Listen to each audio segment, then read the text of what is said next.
Welcome to AB coaching classes. जिस तरीके से हमने लास्ट सेशन में ये पढ़ा था कि जर्नल एंट्रीज कैसे कैसे पास की जाती है, आज के टॉपिक में हम ये पढ़ेंगे कि अगर फर्म अपना जो शेयर है वो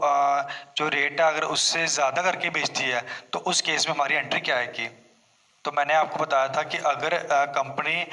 नॉमिनल वैल्यू यानी कि जो उसकी फेस वैल्यू ओरिजिनल वैल्यू से दाम रेट ज़्यादा करके बेचे तो उसको बोलते हैं प्रीमियम। तो अगर 11th का कुछ कंसेप्ट थोड़ा बहुत अगर आपको क्लियर है तो उससे ज़्यादा हेल्प हो जाएगी। जैसे कि जो कल मैंने 8 एंट्री करवाई थी वो आपको एंट्री आनी है, ठीक है, वो तो सेम ऐसी आनी है। अगर आपको प्रीमियम पे शेयर इशू करने हैं तो वो एंट्री आपकी आएगी नंबर 3rd एंट्री, यानी कि कल मैंने 8 एंट्री करवाई थी, जो उसकी नंबर 3rd एंट्री है प्रीमियम जो है वो इसमें आपका रिफ्लेक्ट करता है, ठीक है। तो प्रीमियम जब भी आपका आएगा वो आएगा ड्यू में, यानी कि जब आप किसी शेयर होल्डर से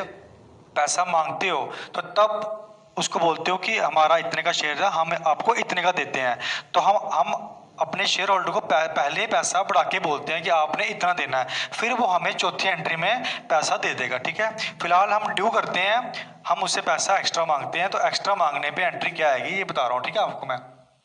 इसकी एंट्री आएगी शेयर अलॉटमेंट अकाउंट डीआर, जो कल बताई थी मैंने आपको, कॉपी आप खोल सकते हो पुरानी वाली। Share allotment account DR to share capital account, और साथ में आ गया to security premium reserve account. यानी कि अब देखो,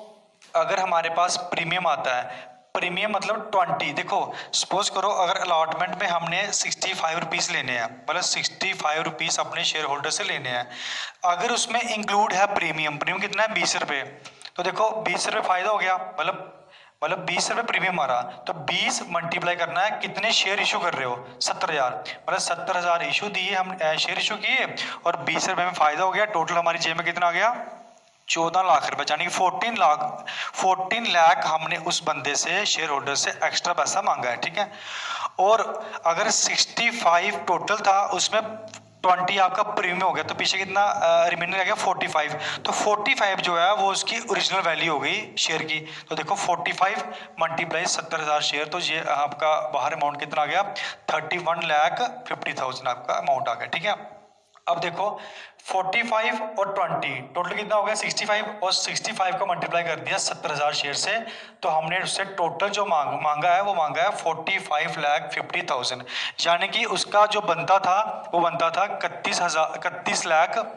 और 50,000, जबकि हमने उससे एक्स्ट्रा कितना मांग लिया 14 लाख रुपया प्रीमियम का एक्स्ट्रा मांग लिया, तो हमने उससे टोटल जो मांगा है वो कितना मांगा है 45,50,000 हमने उससे पैसा मांगा है। और इसकी नरेशन देखो क्या आएगी, नरेशन जो है वो एंट्री का पूरा डीपली आपको समझाती है। क्या एंट्री है narration, being share allotment money due,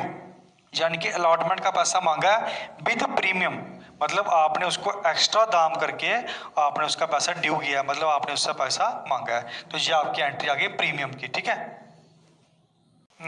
student जैसा कि हमने अभी 3rd एंट्री की है अलॉटमेंट की ड्यू की, मतलब कि हमने उससे पैसा ड्यू किया मांगा अपने शेयर होल्डर से। अब देखो जो अगली एंट्री आएगी एंट्री नंबर 4, इसमें हम उससे पैसा ले लेंगे, यानी कि हम अब हमें पैसा रिसीव होगा, यानी कि इस एंट्री में हमने पैसा मांगा ड्यू किया 3rd में,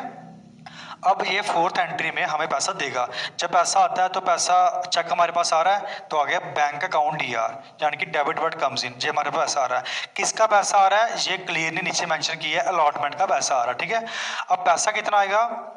31,50,000 नहीं आएगा, क्योंकि इसमें हमने ऐड और कितना कितना मांगा था एक्स्ट्रा उससे 14 लाख, और टोटल हमारी जेब में कितना आएगा अब 45,50,000 हमारी जेब में आ गया, और जिसकी हमने नरेशन में साफ साफ लिखा हुआ है बीइंग अलॉटमेंट मनी रिसीव्ड, यानी कि जो हमने पैसा उससे मांगा ड्यू किया वो अब हमारे पास पैसा आ गया, ठीक है। तो स्टूडेंट्स नेक्स्ट टॉपिक जो हमारा है वो है कॉल्स इन एरियर, मतलब कि कॉल्स इन एरियर मैं लिखता हूँ यहाँ पे कॉल्स इन एरियर, ठीक है, कॉल्स इन एरियर। अब कॉल्स इन एरियर पहले आप समझ लो होता क्या है, जब कंपनी का कोई भी शेयर होल्डर पैसा नहीं दे कंपनी का, मतलब कि अगर उसकी इंस्टॉलमेंट हमने बनाई हुई है, किस्त बनाई हुई है, ठीक है, कि आपने तब तब हमें पैसा देना है, कई बार शेयर होल्डर के पास पैसा नहीं होता है तो वो कंपनी को पैसा देने में फेल हो जाता है, यानी कि वो डिफ़ॉल्टर बन जाता है। जब डिफ़ॉल्टर बनता है और कंपनी को पैसा नहीं आता है, उस केस में हम जर्नल एंट्री कौन सी पास करेंगे वो मैं आपके साथ डिस्कस करने वाला हूँ, ठीक है। अब आ जाओ कैसे क्या करते हैं। देखो, हम उससे पैसा पूरा मांगेंगे। देख, जैसे एक क्वेश्चन है, एक जैसे क्वेश्चन में आपका लिखा होता है कि वन शेयर होल्डर, यानी कि क्वेश्चन पूरा दिया होगा आपको, उसमें एक लाइन ऐसी होगी, one share holder did not पे 500 shares money on final call,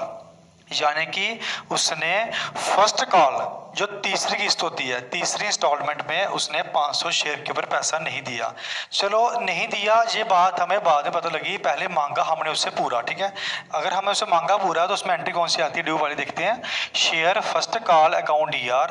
to share capital account, यानी कि 70,000 शेयर है। सपोज करो फर्स्ट कॉल जो उसकी किस्त है, इंस्टॉलमेंट है, वो आपकी आ गई 4 पे, तो 70,000 मल्टीप्लाई हमने 4 किया तो 2,80,000 रुपये हमने उससे ड्यू किया, यानी कि being first call money due, यानी कि हमने उससे 2,80,000 रुपये का अमाउंट उससे मांगा, ड्यू किया कि भाई अब तेरा टाइम हो गया तो पैसे हमें दे दे, ठीक है। जब हमें वो पैसा देने लगा तो उसने हमें 500 शेयर के ऊपर पैसा नहीं दिया। देखो, अगर 11th के रूल कुछ ज़्यादा आपको, तो अगर कंपनी को अगर कोई लॉस होता है, देखो कोई शेयर होल्डर कंपनी को पैसा नहीं दे रहा है, कंपनी के लिए क्या लॉस है, और लॉस कहाँ जाता है, डेबिट में। ये डेबिट में कैसे आता है, अगर मैं आपको दोबारा रिकॉल करवा दूं गोल्डन रूल्स, तो तीसरा रूल था हमारा नॉमिनल, यानी कि debit all expenses and losses, यानी कि अगर लॉस होता है तो वो जाता है डेबिट में। देखो कैसे होता है, देखो पैसा उसने हमारा थोड़ा नहीं दिया, थोड़ा दिया होगा ना, तो जो दिया है वो पैसा रिसीव कर लेते हैं, यानी कि बैंक अकाउंट DR, ठीक है। देखो जो नहीं दिया वो भी डेबिट हो गया, calls in arrear account DR। अच्छा, कितना पैसा नहीं दिया है वो दिखा रहा हूँ मैं आपको, 500 शेयर के ऊपर पैसा नहीं दिया, यानी कि 500 मल्टीप्लाई रेट क्या है 4 पे, यानी कि उसने हमारा 2,000 रुपये नहीं दिया,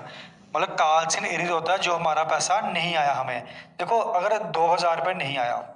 मांगा उससे हमने कितना, 2,80,000 रुपया, अगर उसमें से हमें 2,000 रुपये नहीं आया तो आया कितना है, 2,78,000, यानी कि ये मैं आपको क्लियर करवा देता हूँ।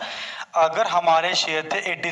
70,000 में से 500 शेयर माइनस कर लो तो पीछे हमारे शेयर रह जाते हैं 69500, उसको मल्टीप्लाई करना है 4 से, तो बाहर कितना आ गया आपका 2,78,000, यानी कि अगर हम ऐसे भी कैलकुलेशन कर ले सिंपल में तो 2,80,000 मांगा, अगर उसने 2,000 नहीं दिया तो हमारे अकाउंट में कितने पैसे आ गए, 2,78,000, ठीक है। तो नीचे हमने मेंशन करना पड़ता है किसकी वजह से पैसे आए हैं, किसकी वजह से आए हैं, टू शेयर फर्स्ट कॉल की वजह से हमें पैसा आया है और कुछ पैसा हमारा मरा हुआ है, ठीक है।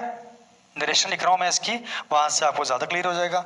Being first call money received, ये तो बात ठीक है, ओके है कि हमने पहली कॉल का पैसा रिसीव किया 2,78,000, एक्सेप्ट किसको छोड़ के, 500 शेयर को छोड़ के बाकी पैसा हमें रिसीव हो गया, और रिसीव किया हुआ पैसा आपका, ये पैसा आपका 2,78,000, और जब हमारे पास पैसा आता है